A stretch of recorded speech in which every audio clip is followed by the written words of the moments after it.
Hello, and welcome back to another episode of World in a Tank, the PRI CO2 Drawdown Challenge.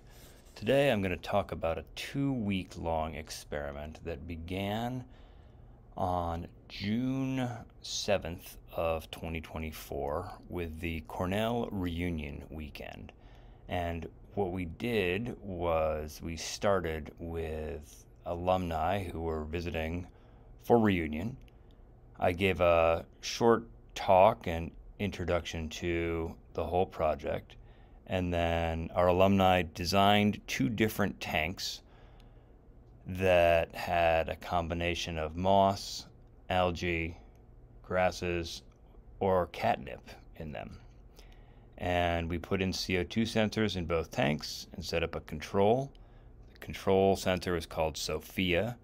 The 2 tanks were called Valor and Andrea. And we turned on grow lights and looked at what happened over the course of about 30 minutes. So I'll start by showing you those results. And the initial results and the results throughout the rest of the evening were that the tank that had the cat grass, Valor, just went up and up and up. And by the time I came in on Monday morning, that tank had a pretty serious mold problem.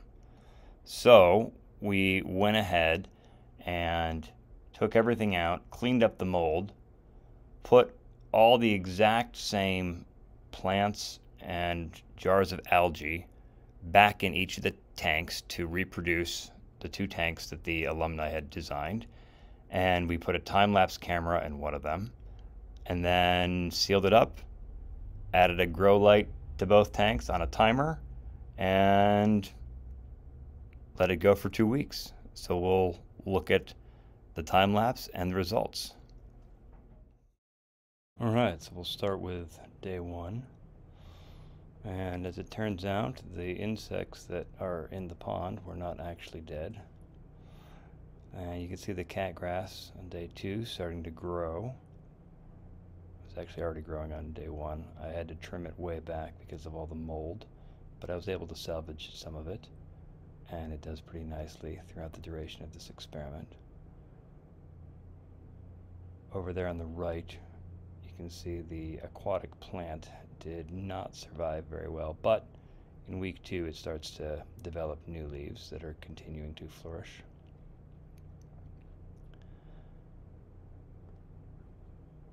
You might notice there's a change in the light throughout the day.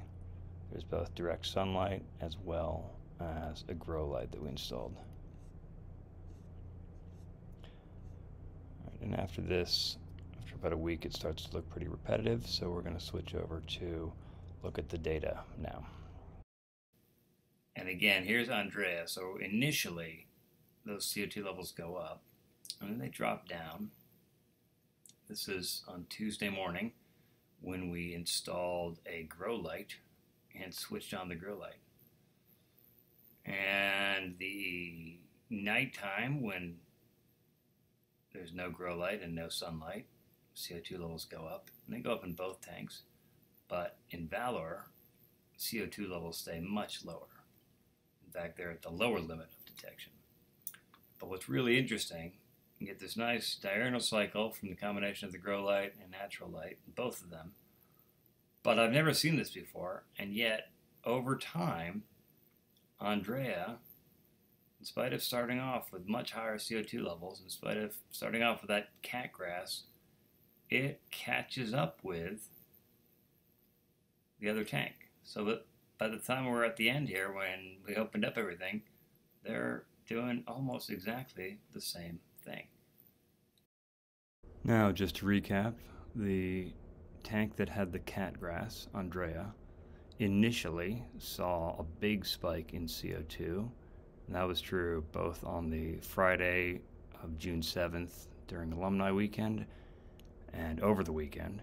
And it remained true in the first part of the 2-week experiment. But over time, Andrea was able to catch up with the CO2 levels in Valor, which remained low throughout the entire duration of the experiment.